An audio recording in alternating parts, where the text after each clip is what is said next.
महाभारत काल में अनेक महान योद्धा और चरित्र थे, जिनमें द्रोणाचार्य का स्थान विशिष्ट है। कौरवों और पांडवों के गुरु होने के नाते उनका प्रभाव युद्ध के मैदान से लेकर राजनीतिक गलियारों तक व्याप्त था। लेकिन द्रोणाचार्य पर अनेक आक्षेप भी लगे, जिनमें प्रमुख है एकलव्य का प्रसंग। एकलव्य द्रोणाचार्य के शिष्य बनना चाहते थे, परंतु द्रोणाचार्य ने उन्हें मना कर दिया।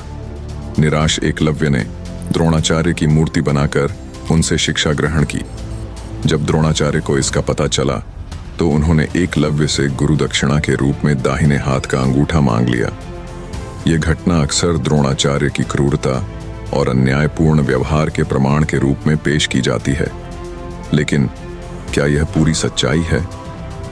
यह समझना जरूरी है कि द्रोणाचार्य केवल एक सामान्य गुरुकुल शिक्षक नहीं थे। उन्हें हस्तिनापुर के राजकुमारों को शस्त्र विद्या प्रशिक्षण देने के लिए नियुक्त किया गया था। उनका उद्देश्य था कुरु वंश के लिए कुशल योद्धा तैयार करना, जो राज्य की रक्षा कर सकें। एकलव्य मगध राज्य के निषाद सेनापति का पुत्र था, जो हस्तिनापुर का शत्रु था।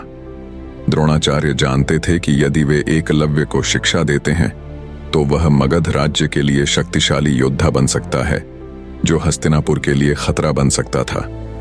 इसके अलावा द्रोणाचार्य को कुरुवंश के राजनीतिक षड्यंत्रों से भी अवगत होना चाहिए था। कौरवों और पांडवों के बीच सिंहासन को लेकर विवाद बढ़ रहा था। यदि वे एकलव्य को शिक्षा देते तो यह कौरवों के लिए और भी अधिक खतरा पैदा कर सकता था।